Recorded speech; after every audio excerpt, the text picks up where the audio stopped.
Good evening, everyone. Welcome to another Agility Leadership Network meetup.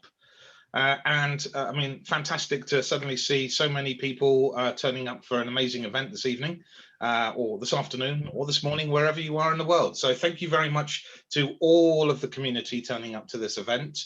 Obviously, I'm here with my colleague and co-host, Ashley, and we're going to be looking after you today at the meetup.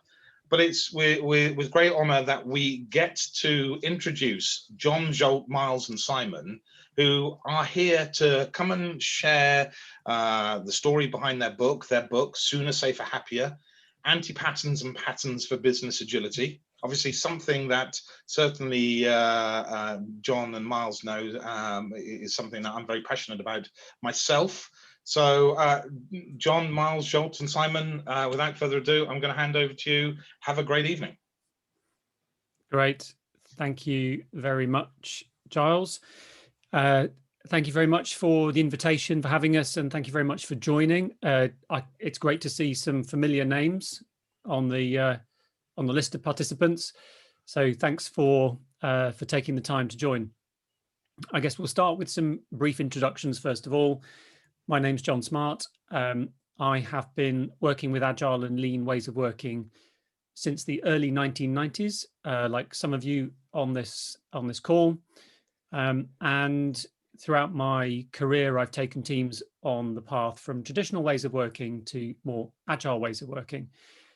Previously leading ways of working across Barclays Bank for 4 years, from 2015 to the beginning of 2015 to the end of 2018. Currently, I'm working with organizations across industry sectors on exactly this topic, on business agility. Myles? Hi, I'm Myles Ogilvie. I have come up through the program and project management route. Having spent 13 years at Barclays, I was leading ways of working across the investment bank, working with John. And more recently, I am consulting and training and coaching in agility with a number of different organizations. Thank you. Simon.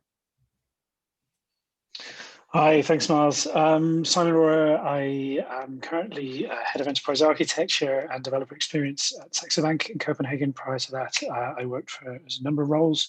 Barclays for 15 years, including 5 years working alongside Myles, John, and Zsolt on enterprise agility. Thanks. Zsolt?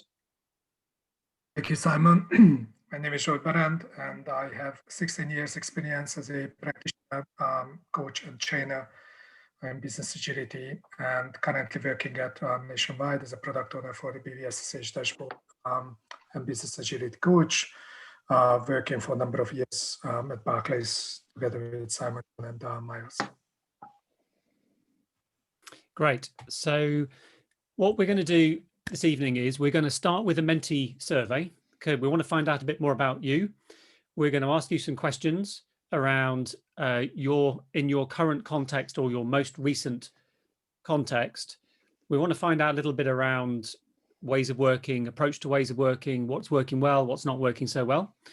So we're going to run a survey, and then what we're going to do is we'll give a brief summary of each of the chapters, and then we'll have time for Q&A. So to start with the mentee survey, if you get your phone, tablet, another browser window, go to mentee.com or hold your camera up to the QR code. If you're going to mentee.com, the code is 3068582, and we'll have some questions there. Myles, if you want to take over the share. Sure, thanks. So the image you'll see on your screen will be who would you rather have lunch with? Just a warm-up question to get started. I can see some of you already in there, 15, 16, 17 people. Choice of the Queen or Elon Musk, Angelina or good old Boris.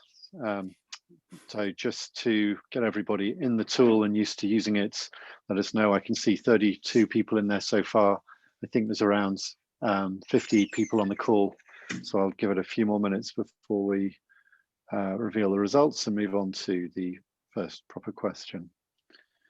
Still ticking up slowly. Okay, we got the Ian, the code is at and Attila, the code's on the top of the screen there. 3068582. Thanks, John. Okay, we're slowing down in terms of people joining, showing the results here. The overwhelming majority of you want to have lunch with Elon Musk. Fantastic. I don't know why. Maybe it's the hat. You know, no, not enough fans of the Queen here. Anyway, no problem. So 40 people in. It's still going up a little bit, but let's move on to our first key question for tonight then. So the question is why is in an organization where you are working today to improve ways of working, or where you've recently been working to improve ways of working, why is that initiative happening? Why is there a desire to improve ways of working in that place? Is there a clear articulation of why change matters? And are colleagues engaged in that conversation about why change? Are the business outcomes that result from the change clearly articulated, where the organization is trying to get to? And are there any ways to measure those outcomes? And are they being made transparent across the organization? Or perhaps is it more around, is the change more concerned with Agile for Agile's sake? So you're running a Agile or DevOps or cloud or digital transformation initiative. And that's obviously a converse, the opposite scale to all of the rest, really. Very much there is not so good, whereas on the others, very much is good. Okay, I see 24 of you in so far. People still thinking about this. I'll give it an extra minute.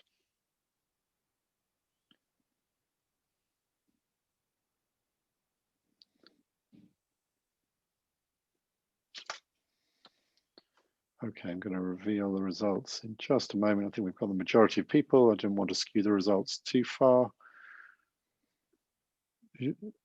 Zsolt, over to you to take us through the results. Thank you.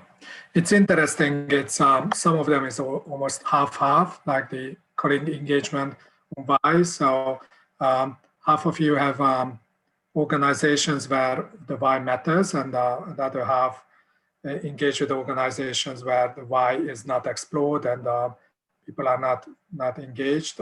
Some of the why is more towards the right, so it's more positive picture than negative.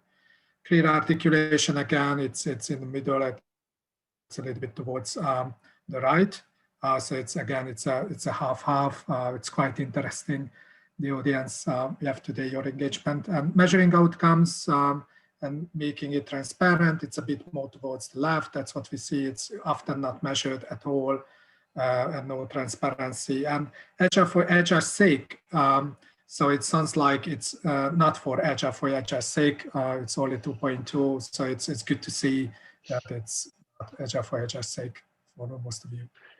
Great, thank you. Okay, so let's move on to our next question. Next question is how?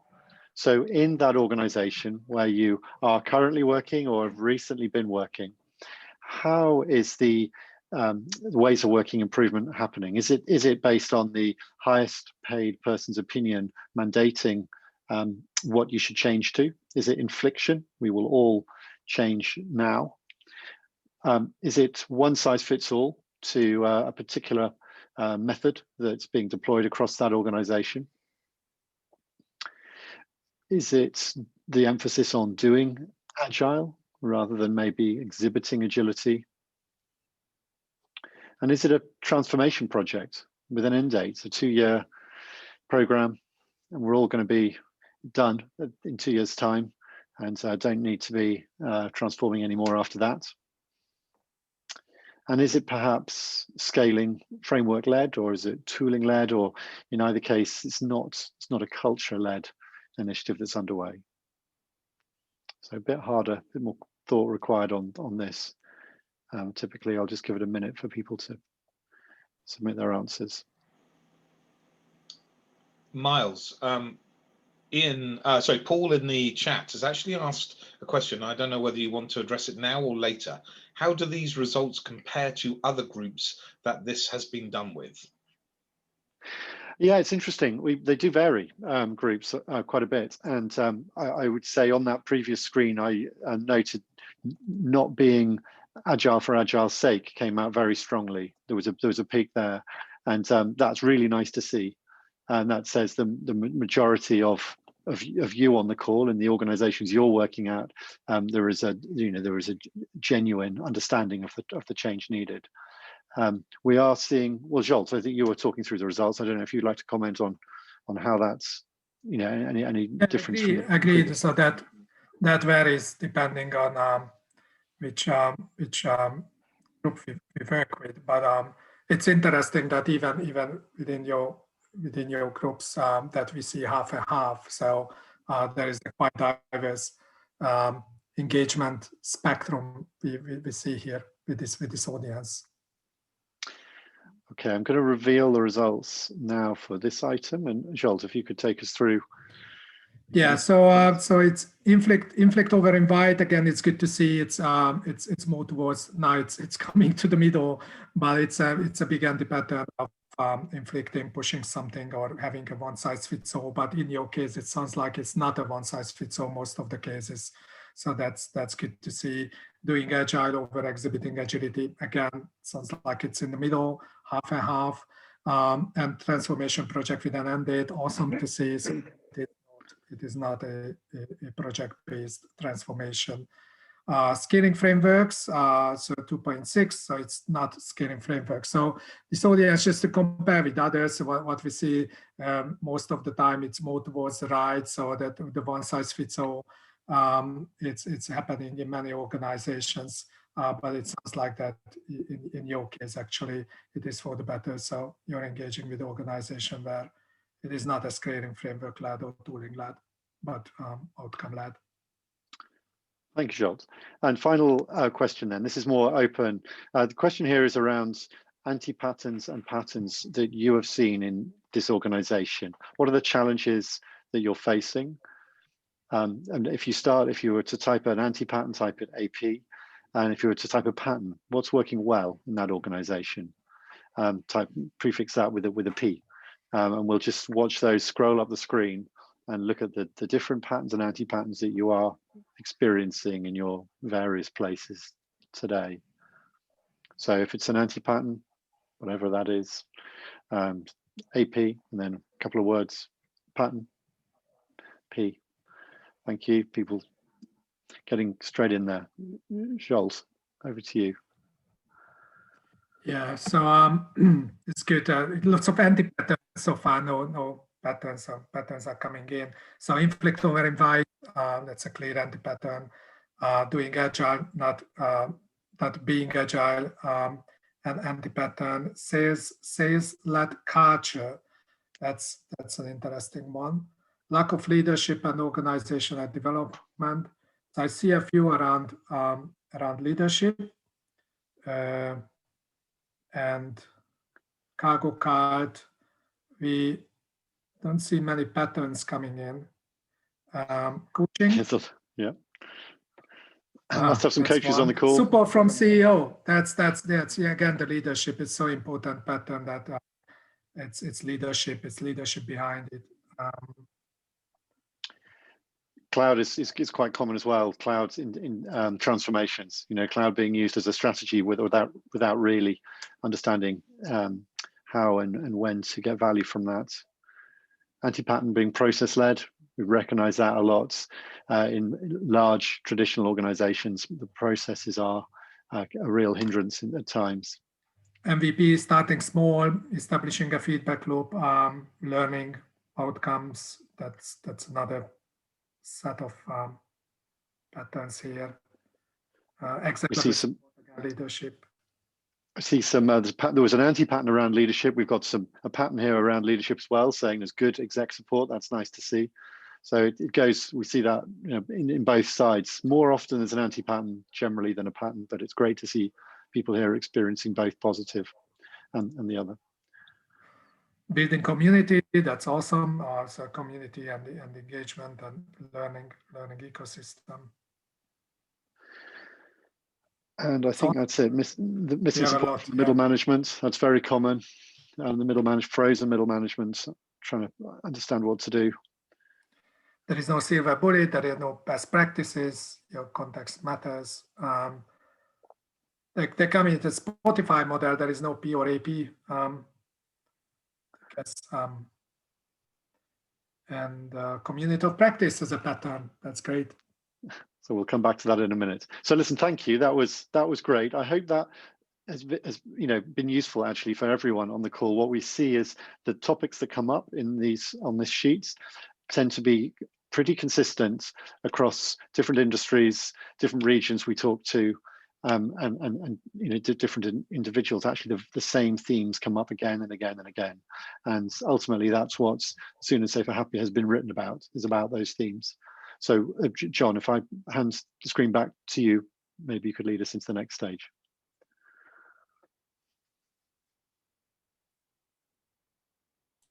Are you on mute, John? Thank you, Myles. Yeah, just trying to find the mute button. Thank you very much. So yes, as Myles said, we see the repeating patterns and anti-patterns is what we see. It was interesting there. A lot of those were, it's not surprising at all, were people-based.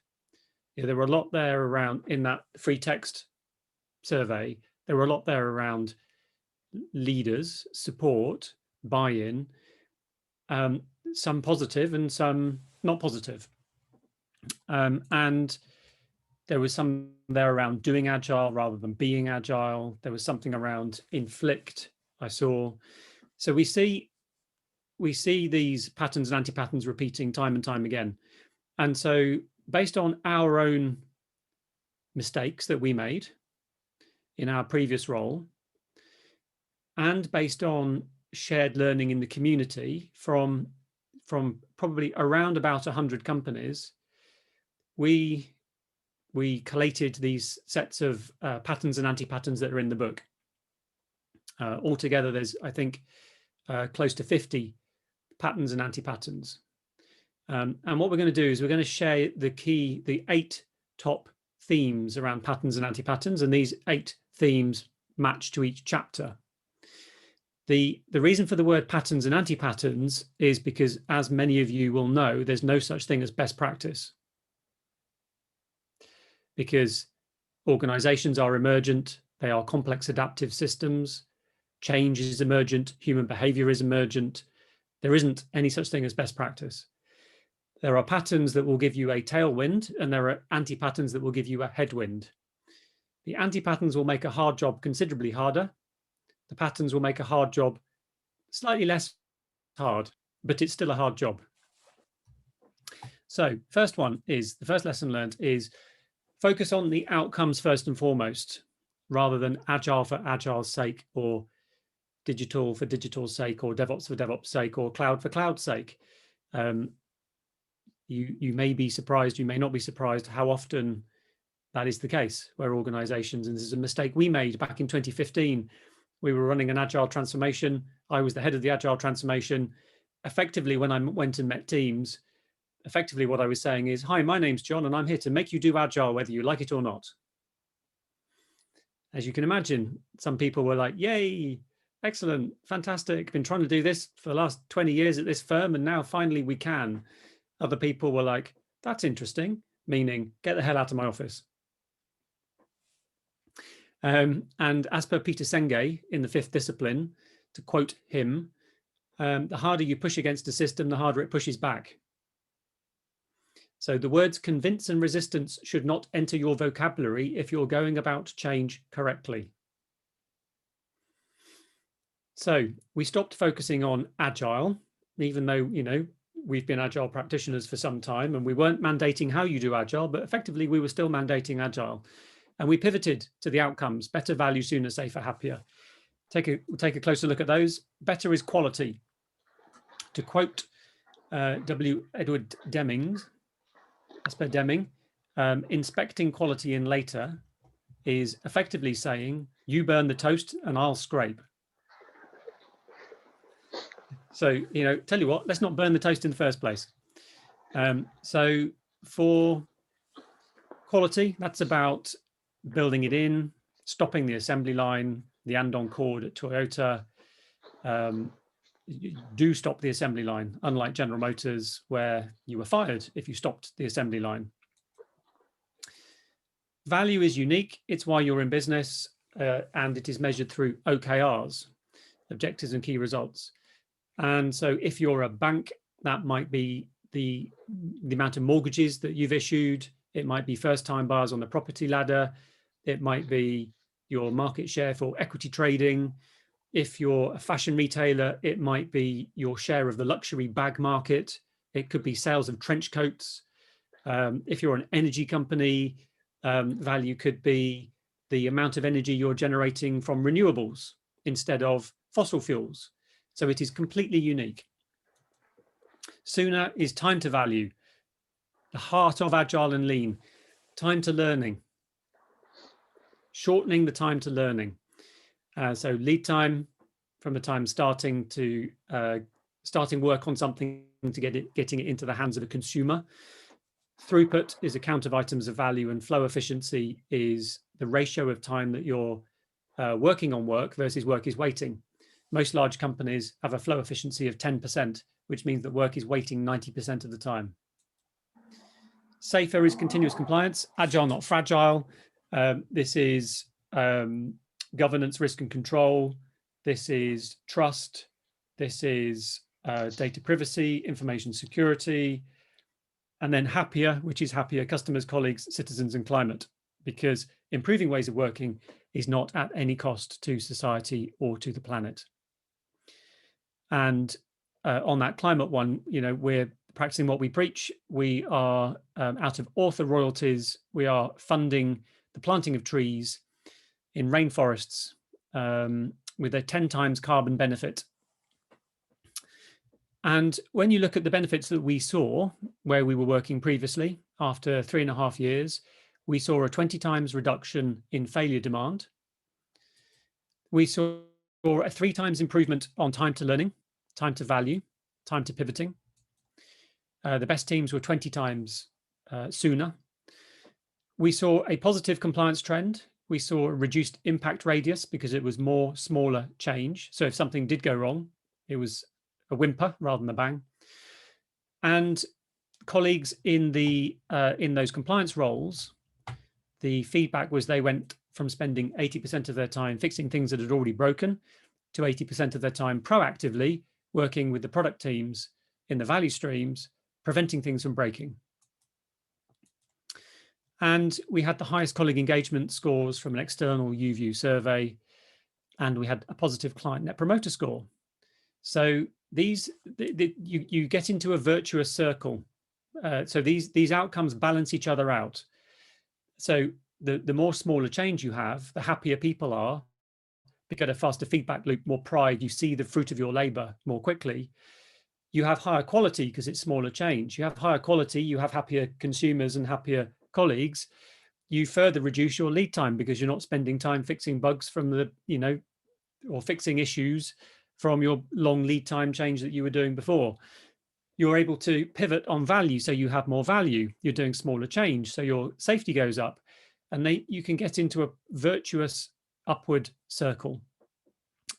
Poor performers, however, reduce lead time, reduce sooner, improve on sooner, but quality goes down and happiness goes down. And we've seen this in the State of DevOps report from thousands of companies. And the reason that that's happening is because they are working people harder, not smarter. So with these feedback loops in place, you can see if you're going about change the right way. So it's super, super important, especially happier. Happier is the one that is often missed, in my experience. So the anti-pattern is a capital A, capital T, Agile transformation, doing Agile with an inflict. Moving on to lesson number 2, the key pattern anti-pattern pair number 2, which is chapter 2 in the book, which is achieve big through small. Think big, start small, learn fast, an S-curve adoption. Not think big, start big, learn slow. So apply an agile mindset to agility, start small. You will be surprised how many companies, and maybe some of you have experience of this, do take a big bang approach to the topic of improving ways of working. And there's some quite well-known examples out there. So, and often with a positive intent, the leadership team is like, oh, we can't hang around here. We need to go all in. The reality is going all in takes longer. So S-curve profile, keep the gradient to change low to start with, nail it before you scale it, prove it in your context, generate social proof, and then you can start to increase the gradient to change. Humans have a limited velocity to unlearn and relearn. Trying to do too much too soon is not an agile mindset, and it is way outside of my risk appetite. You know, effectively, you're betting the farm by trying to do a big bang change. You do need to have incentivization from the top, which I'm going to come on to. Lesson learned number 3, chapter 3 in the book is all about invite over inflict, and one size does not fit all. Again, I'm sure you've all seen or lived examples where there is a top-down infliction of one size fits all. Pick the scaling framework of your choice and mandate it across the company. Again, often with a charitable intent. However, it's not empowering. There was somebody put a comment in the mentee which made me smile. Mandated empowerment.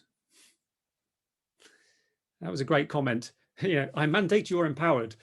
So, yeah, mandating that everyone works a certain way doesn't appeal to intrinsic motivation and leads to agentic state, a psychological condition from evidenced in the Milgram experiments where people gave electric shocks under order. 65% of people in the experiments administered a lethal electric shock when told to by someone wearing a white coat. So beware of agentic state and instead appeal to intrinsic motivation. The diffusion of innovation curve, Everett Rogers, 1962, it's a normal distribution. You have your innovators on the left, you have your laggards on the right. 3 standard deviations from the mean. So you've got to find your innovators, and a great way to find your innovators is to invite participation. Community of practice, town hall, we're going on this journey, who wants to go first? You start with your innovators, your champions, those who volunteer, because they are the people who will do all the hard yards, feel most passionate, will take some personal risk. Again, humans have a limited velocity to unlearn and relearn. So you've got to generate social proof, and then you get into the early majority. Leadership behavior will make it or break it. So this is chapter 4 in the book. My rule of thumb, this topic around ways of working is 80% around culture and people and behavior, and only 20% around process and tooling. Now that's just a made up 80-20, it's not that precise, but hopefully it's very clear that this is by far and away about culture and behavior rather than process and tooling. Unfortunately, lots of companies come at it from a tooling or a process perspective and leave their existing command and control, top-down, dictatorial, hierarchical culture firmly intact. So psychological safety is paramount, and servant leadership. Without psychological safety, people won't improve because they will be fearful of improving. We've seen this many times. Servant leadership is, dear team, how can I help you? Supporting lines instead of reporting lines. I am here to support you, dear team. So that's the left half of the equation. The right half of the equation is I'm going to lead from the front. I'm going to go on the same journey as you. I'm going to role model it, exhibit vulnerability and courage.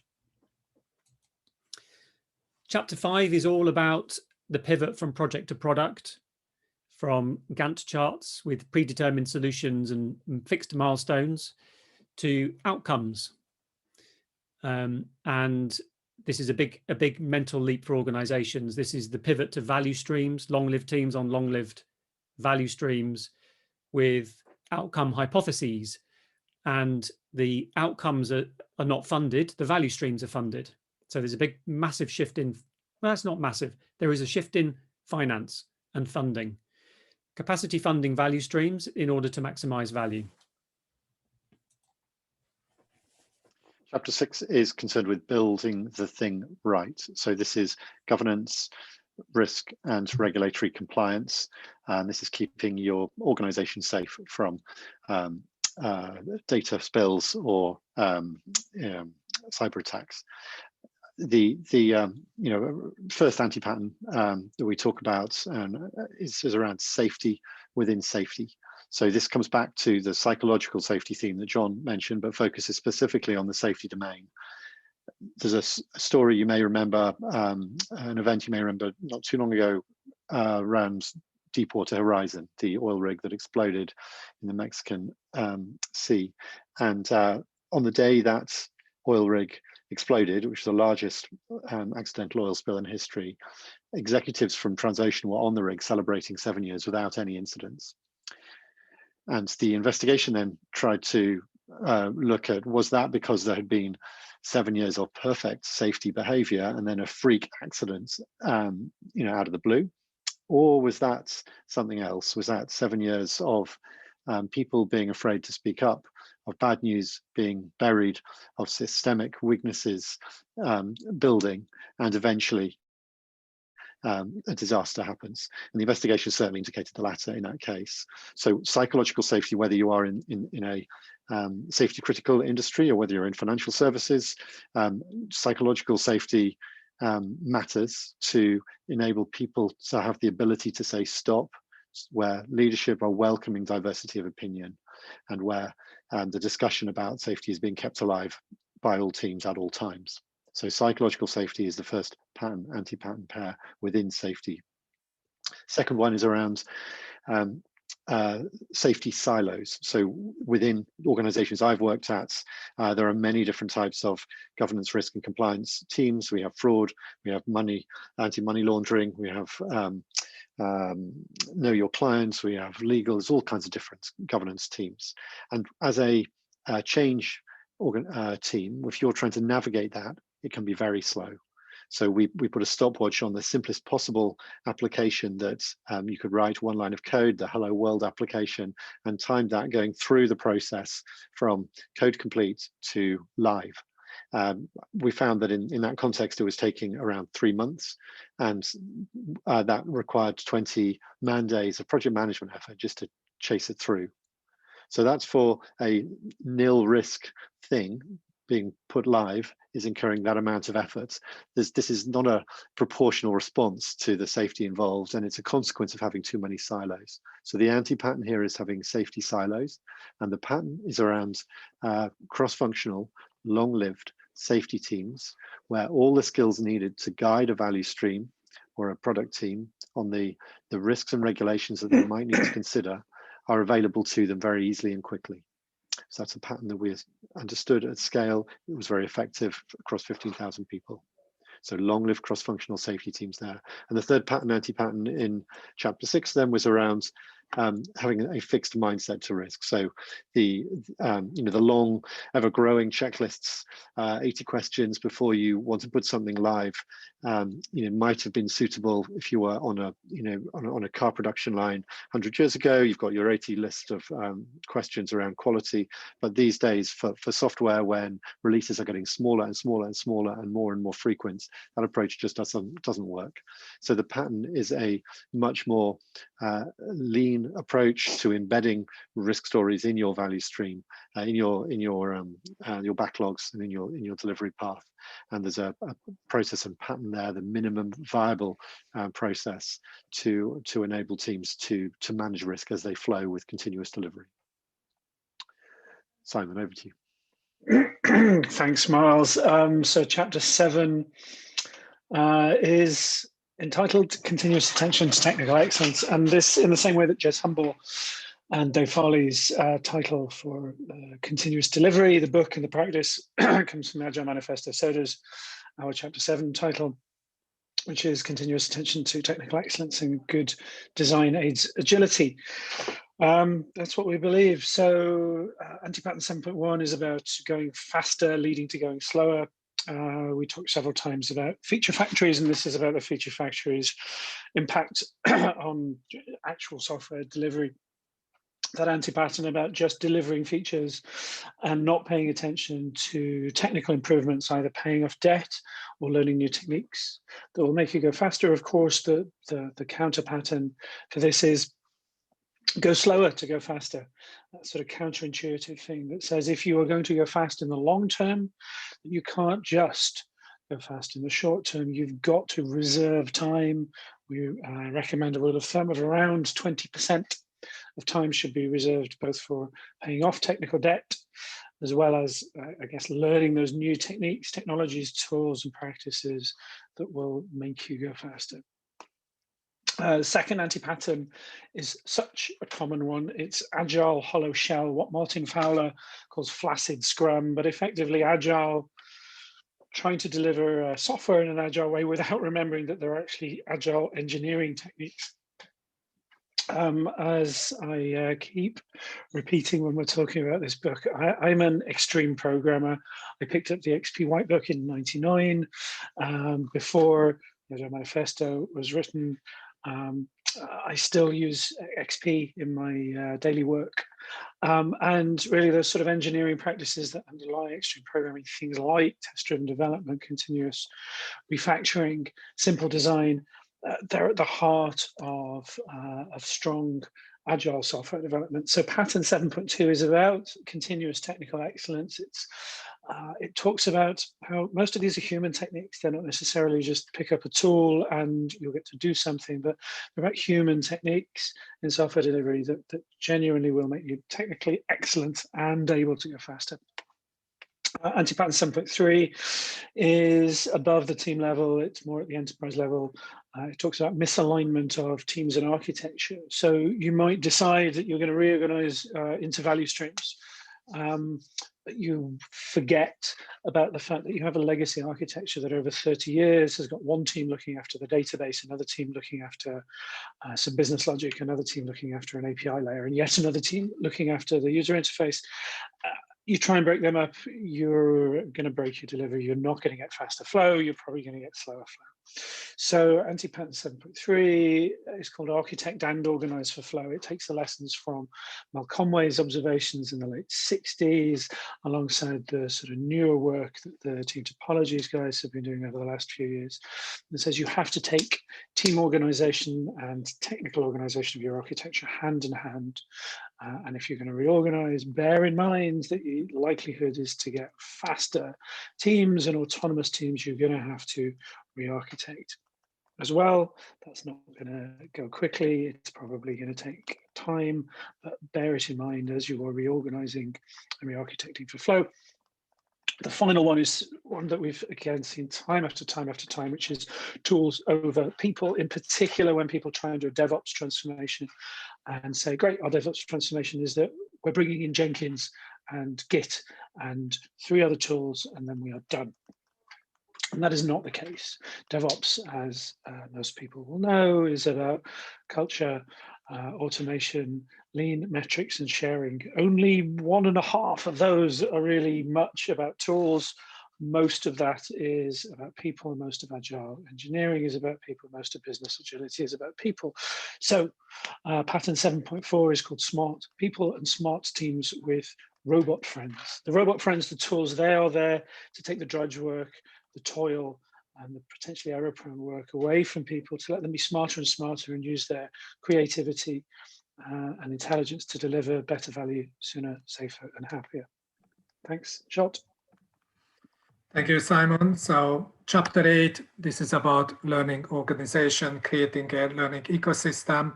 As Dan Node said, that the greatest impediment to throughput and flow is ignorance.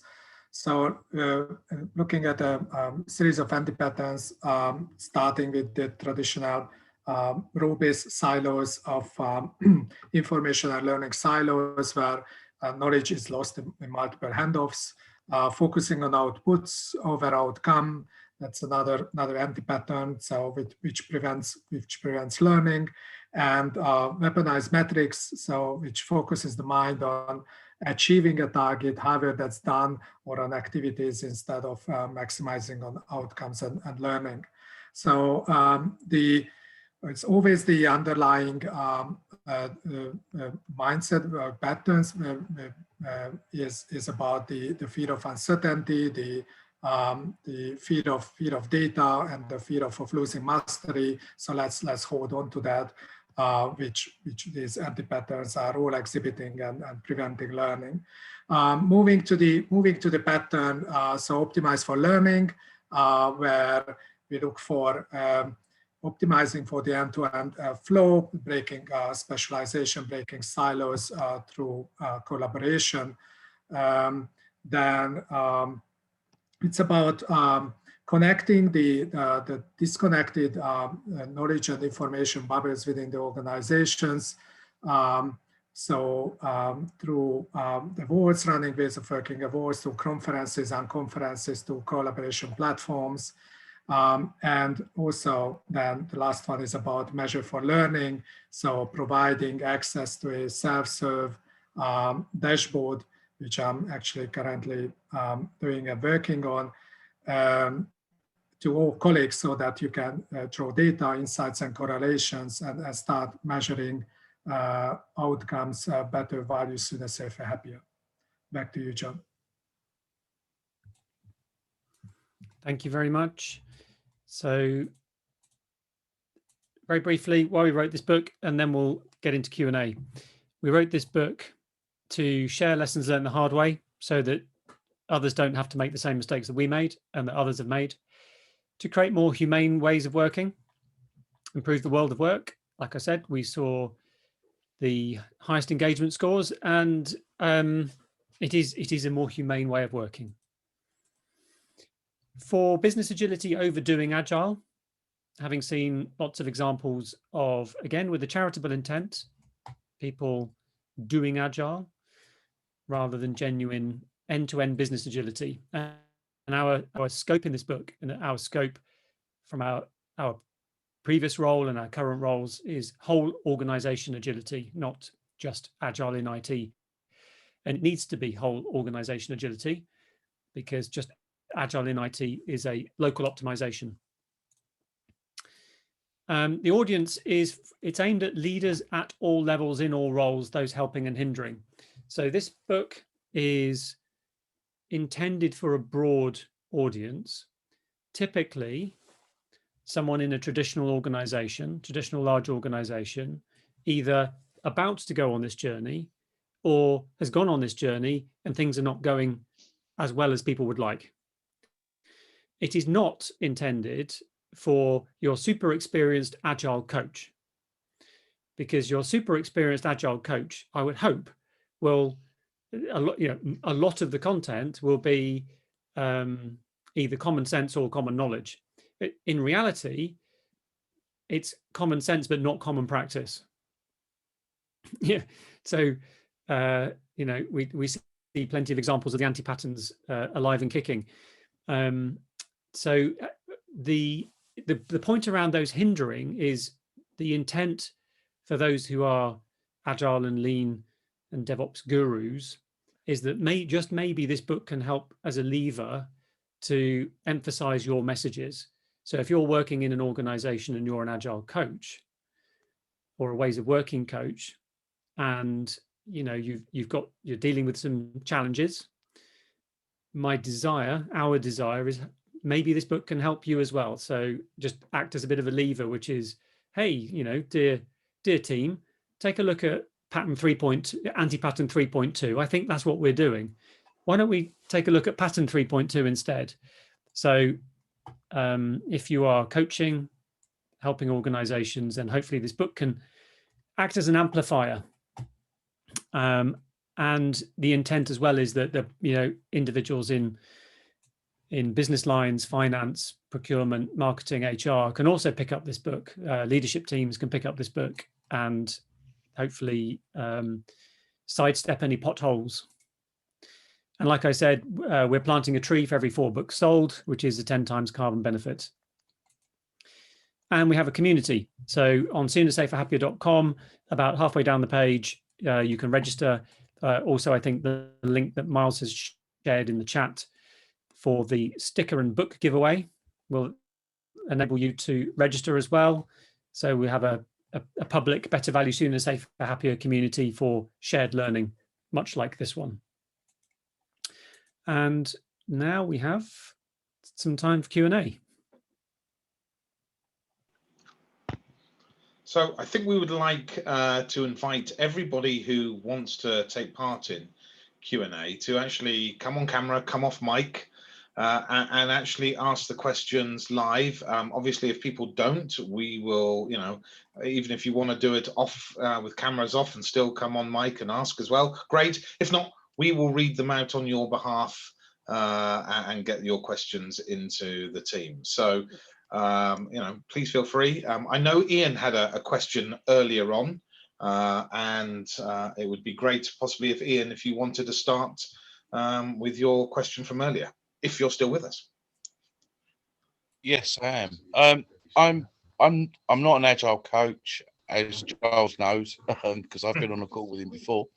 I'm just starting out, just about to join a company as a mergers and acquisition transformational project manager. So I wanted to know how this works in that realm. Does that make sense? Yeah. So Ian, what I would say is what we've learned is better ways of working, agile and lean ways of working, apply in any context where there's organized human endeavor. It doesn't matter if it's a private company, commercial endeavor, government, public, a charity, the military. If you've got a group of people trying to do something, the bodies of knowledge around agile and lean apply. Okay. And they apply in your home life as well. So I like to think that, yeah. Very specifically, ask yourself the question, how many times have we done this before? If the answer is never, that is guiding you in the direction of agile, the agile body of knowledge and agile ways of working, which is all about you know, a bias to action and the speed to learning, because acting in the space changes the space.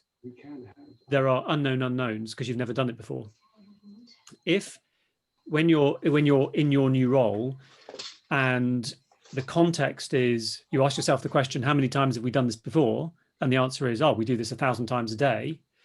That's more the sweet spot for lean, where lean is about repetitive, you know, it comes from Toyota building cars.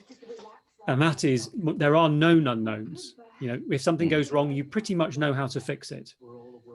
And so that's more of the lean sweet spot. So what I would say is, Ian, it doesn't matter whether it's M&A or a charity. If you're trying to do something unique, then, you know, then a kind of agile body of knowledge applies. Okay, thanks. I have a question. Did any patterns become more obvious given COVID-19? That's a great question. Any, Zsolt, Myles, Simon? Well, certainly, I mean, COVID-19 was a great accelerant when wasn't it? So one of the things that I was aware of was the traditionally slow governance, risk and control processes were in many cases trumped instantly by COVID-19. So we saw, you know, UK government organisations who would normally be taking 9 months to get through a certain set of controls to be getting through the same in sort of 3 weeks. And they did that through necessity and because they just wanted to move fast. And whilst that created some control debt, some risk debt for the future that then needed to be patched up, it was done knowingly, intentionally, and showed what could be achieved with the right will. So I thought that was an interesting process to go through, just how quickly helping organizations understand how quickly they can move when they really, really want to.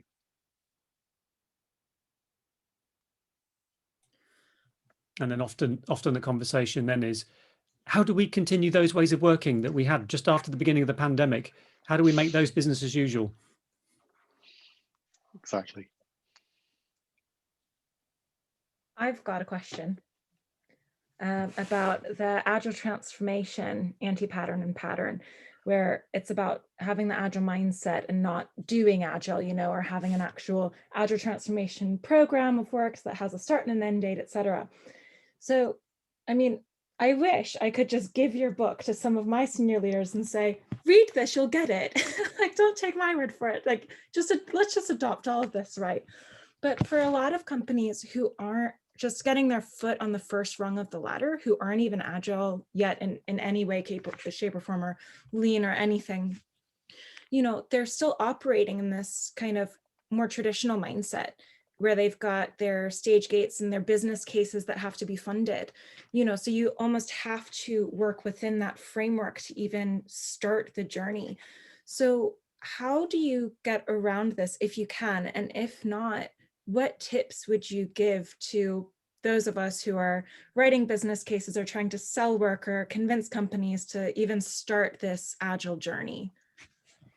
Yeah, so I guess what springs to mind is every context is unique. Your starting point is your starting point. Your context is your context.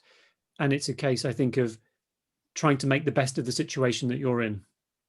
And in some cases, that might mean if you need to ideally try to create a bubble of like better ways of working and have adapters around that bubble. So if you can, even within that very traditionally minded construct, if there are some, even like just a handful of people who maybe have an experience from working somewhere else and are familiar with not taking a predictive command and control, think big, start big, learn slow approach, but have some experience of think big, start small, learn fast, optimizing for flow, optimizing for learning.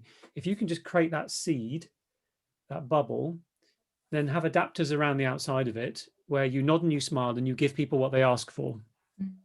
So I'm sure many people on this call have seen this scenario where people say, we're Agile, we're special, we're not going to give you this thing. And the antibodies attack and kill it. And they will be successful. So instead, with your adapters around the outside of the fragile bubble, you nod and you smile and you give people what they ask for. And 9 times out of 10, they're not even looking at it. So if it's a Gantt chart with milestones or a RAG status, you maybe spent 5 minutes on it and people trot off happy. In the meantime, you start delivering a slice of value, right? The thinnest possible slice of value and therefore learning and therefore data and therefore proof. And over time, you can start to expand that bubble. And you key learning, try to involve somebody from every function in that bubble at the beginning. Yeah. So what I mean by that is HR, finance, procurement. Try and find your champions, because if you don't, you have to go back 18 months later and play catch up. What I'd add to that is you can get some advantages here. You talk about, we've got to work with business cases. Go have a conversation with whoever is responsible for the template for that business case. Have a conversation with them about the sort of KPIs that they're adding to that business case. They're a nice slot for outcomes, because typically what we've seen in business cases is actually they tend to get just lagging indicators. Oh yeah, we're certain that this will make X amount of pounds in 18 months time. You start having the conversation that says, hey, if we start looking at outcomes, well, we can actually look at the things that might lead to that, the leading indicators. So maybe there may be a slot in your business case already for leading indicators where you can effectively start to slot some value outcomes in. And actually a business case is a sort of quite nice Trojan horse to start working and start focusing on outcomes, because the people who are interested in business cases actually tend to hook quite nicely onto you being able to indicate success earlier than typically badly written business cases indicate. I would add that just installing some of those collaboration platforms like communities of practices, which is open to all, So coming people together who are interested, keen, and just sharing knowledge, because the knowledge usually, even if it's traditional, is within the organization, it's just disconnected, and maybe there is no psychological safety. So if you create community of practice and regularly in coffees, regular open space sessions, then your ideas start emerging, and so that all of a sudden you're going to organize your first conference. And that's when the whole buzz happens, and then connection and buzz, and then leaders are gonna feel like they're gonna have an intrinsic motivation to get on stage. So one of the hack is that it's not agile for agile's sake, or a couple of people with experience gonna talk about, but as the leaders. So from your point of view, what it means to you. So it's because if they hear it from the leaders, that's a huge motivation to actually go and, yes, I'm going to hear it from a leader talking about modern ways of working. So that's always better than an expert actually talks about the modern ways of working. Or a mix, you get a good mix of both. To build on that leadership point from Zsolt, it needs to be both top down and bottom up, with the middle involved as well. Grassroots hits a grass ceiling. So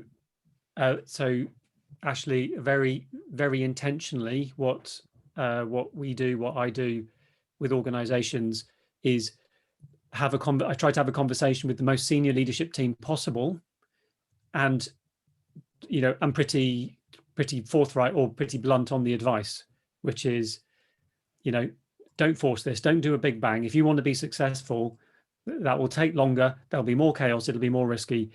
So I think it's the ninja moves that, everything that Simon and Zsolt said, and also being quite explicit with the leadership team as well. If there's pull, then great. If there isn't, then good luck.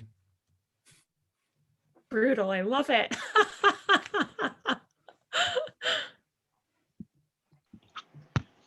Anyone else for any sort of last questions? I don't know how much more time you guys have got, but if there are any more, then please do feel free to ask. I've got quite a specific question, but I'll try and keep it generic and just a wide audience.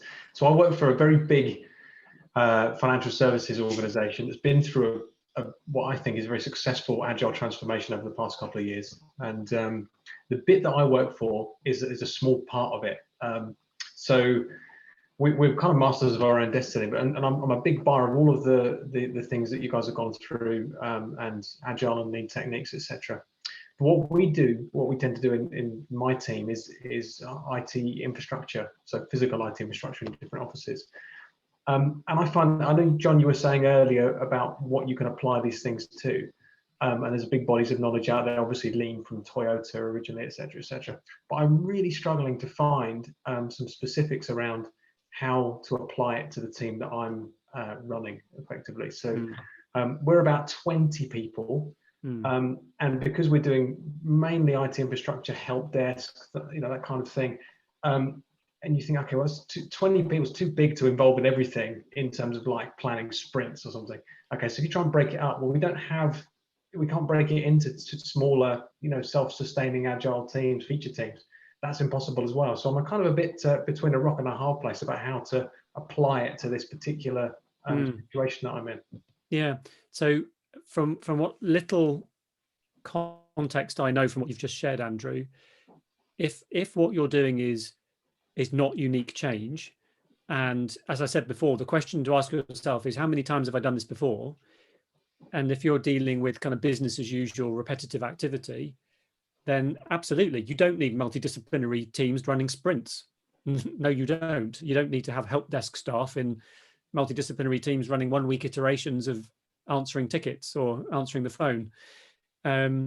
Lean, however, you might find that for someone who's on the help desk, maybe when you look at their value stream, what they're doing, if they're having to cut between 500 different applications on the desktop and it takes them half an hour to answer a question, there will be lean opportunities in there to lean out the process, to have automation to make it easier, to speed up their job. So you can still be looking at quality, value, flow, safety, and happiness. Quality will be, getting it right first time on the help desk. Lead time will be the time to resolving a ticket, an issue, an incident, a call. Safer is safer, happier is happier. So I think you can still build continuous improvement into that. But yeah, it doesn't sound to me like there's a context there for Agile. Yeah, it's a little bit more complicated. The help desk is like, let's say that's 4 or 5 people out of the 20. The others are doing change projects, but it's not software change, it's physical change, a lot of it. There's probably bits of software in there, bits of config, but you'd kind of expect that to not be a unique problem. But I've been looking for other people in the same boat, and I've been struggling. Simon? So I am somewhat in the same boat. Part of the sort of one of my 2 hats in the organization I work for is for the enterprise platforms organization, which effectively is a combination between our sort of new world clouds, where the infrastructure is code, and old world on-premise big boxes engineering. And the way that our ways of working transformation started is we got everybody into Scrum teams and started to do iterations and had everybody coaching on slicing value. That's nonsense for teams who are delivering, for example, a hardware project, sort of hardware virtualization project, which literally takes 6 months. And it's just a thing. Frankly, get a Gantt chart out for it. It's a waterfall. Again, it goes back to genuinely focus on the outcomes. What are you doing? What is right for your context? As John said, and this really resonated with me, get your help desk team, get them to make work visible, get them in Kanban mode, look at what they can lean. Your people who are delivering hardware, get them to make plans. Absolutely. How can they, maybe those plans are adaptive, maybe some things change, but frankly, things take how long they take with physical hardware. So yeah, do not think that Scrum is good for that. It's not. Possibly Kanban is not. Probably working to a plan, but being a bit more flexible with it and focusing on the outcomes really is where you should be going. And actually, so Neil posted a comment. Thank you, Neil. Your comment, use a Kanban board, which, which Simon mentioned as well in terms of making the work visible. So I guess Neil, did you want to add to that? Yeah, I used it. I took over a program at County Council several years ago, and there was a big refresh of kit, and it was a year late when I took it over. And so I just went to the team and says, right, okay, what have you learned so far? And they basically says, well, the previous program manager didn't really know what he was on about, nor the project managers. I said, right, well, I hand it over to you. You've got a year's worth of experience in delivering this. What can you do? I'm going to give you some techniques to help you. Kanban was one of them. They visualized what they needed to do, where the blockers were. They delivered it in 3 months. And they'd done all of the low-hanging fruit first. So this was all the tough stuff. And they delivered it in 3 months.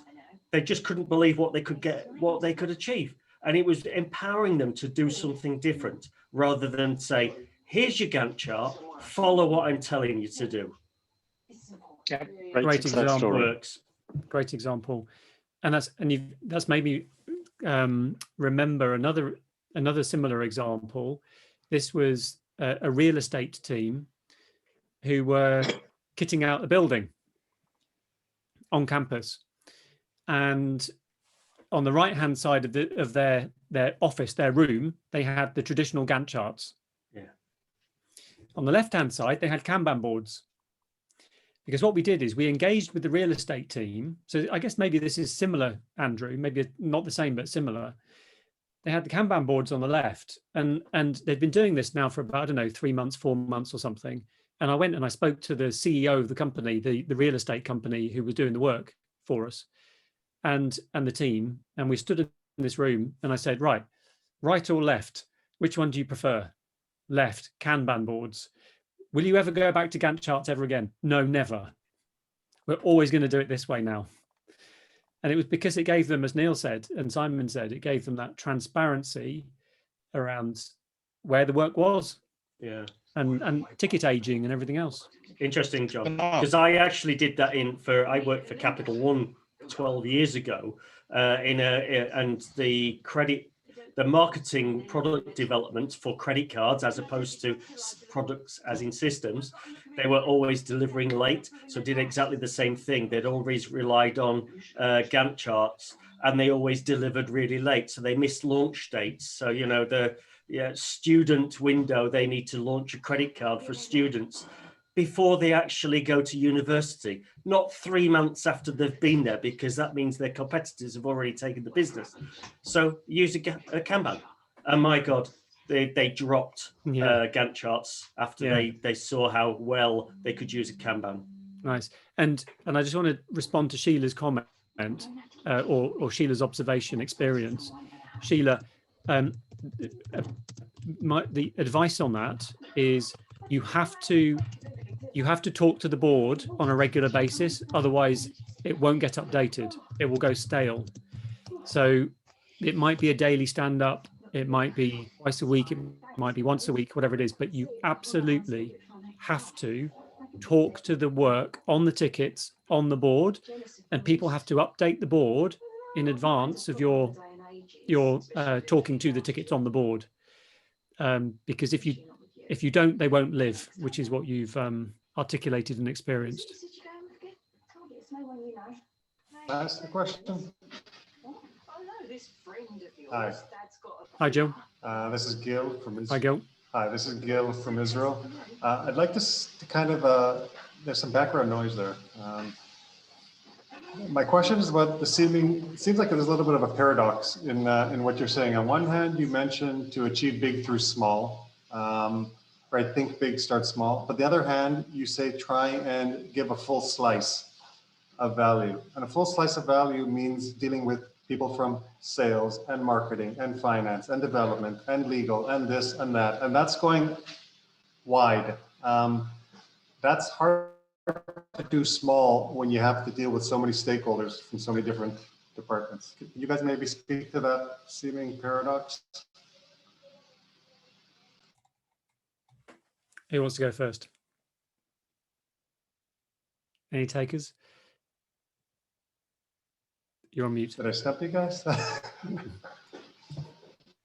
Sorry. So I guess, look, it depends on the size of your organization, right? If you are in a small organization where actually there is one legal guy and one HR person, then maybe that is big. But I guess the scales of organizations that we are typically looking at, that we've encountered through DevOps Enterprise Summit, that we've worked in, that John has consulted for, tend to be huge organizations. So when we say small, we're talking about absolutely a few people, but the people that from our experience you do need to influence. If you don't talk to finance early in your first go at trying to improve ways of working, finance are crucial. They pay everybody's bills, and people are going to go home if their bills are not paid. If you don't talk to HR, if you don't talk to the business people who get incentivized on those outcomes, there is a minimum viable sort of biz tech, dev, finance, prod, HR ops set of people that you really, really ought to be trying to get that thin, small slice through. We don't see that as big from the scale of organizations we've seen. We see that as relatively small, but a minimum viable slice, I think. And Gil, what I would say is, from a principal perspective, a bias to action. So if in your context, it would take too long to involve sales and marketing and legal and compliance and your full top to bottom slice, and it would take you 12 months to get there, don't do it. Yeah, start smaller. So the principle is bias to action, start small. In fact, even smaller than that, and then even smaller than that. So, but work your, I think that, ideally work your way to that vertical slice. If the stars are not aligned at the beginning. In my experience, I've been fortunate where the stars have been aligned at the beginning, because we had exec sponsorship and we had a whole load of teams who'd been working with agile ways of working, for 15 years. So we were able to join up the dots. We've also made a mistake where we failed to involve finance at the beginning, and we had to go back 18 months later to have a conversation with finance. So I think, if in doubt, a bias to action and start small and work your way towards that. Don't scale out grassroots horizontally. My advice would be, don't leave the middle management behind. So try to get top, middle and bottom, again, an experiment working that way with strategy alignment. And then you can kind of go out like a pendulum. You can go out sideways. Thank you. Right, thanks, Gil. Just being conscious of time, this hour and a bit has really flown by. So John, Myles, Simon, Zsolt, thank you so much for joining us and sharing your book, Sooner, Safer, Happier, the insights and the conversation and wonderful Q&A that we've had with everyone. Thank you so much. Thank you. Thank you very much for having us. Thank you for attending. Thank you. Thanks for having us. And also, just to remind everyone, we've got some exciting events lined up with the Agility Leadership Network. Next week, Friday, we have a 3-hour conference as part of the Global Agile 20 Reflect event. We've got 3 hours of awesome stuff lined up. We've got a panel event for the first hour, lightning talks for the second, and then some keynote speaker at the end. We've got, Giles, what do we have? 1,500 people signed up for this? Yeah, we're heading towards the 1,600 mark at the end of today. We'll be over 2,000 signed up by Friday next week. This is likely to be the single biggest event, obviously, at the festival, and so this is going to be absolutely awesome. And we've got some amazing people in the thought leadership space to come along and absolutely blow our minds, not only with the panel event discussions, the TED Talks, and the keynote, and full-blown Slido interactive Q&A session as well. It's all there in the Agility Leadership Network group, or agile20.org. So feel free, go along, sign up, and look forward to seeing you there. We're obviously going to be using GoToWebinar as the sort of the professional conference edition, because we're going to blow the 300 that even Zoom can handle. So please do make sure you get your GoToWebinar link and sign up. It's all in the page, the meetup page, agile20.org, and genuinely, I'm sitting there going to learn a huge amount, just as I've learned tonight from the 4 awesome folk who've come along and done an amazing talk with us this evening. So, I'm going to share Ashley's sentiments, and I'm going to say thanks very much, John, Myles, Zsolt, and Simon, for just being awesome and coming on and sharing such amazing thought leadership to our community. So cheers, guys, and everyone, look forward to seeing you all soon at the next ALN meetup. Thank you. Thank you. Thanks. Bye. Bye. Bye-bye.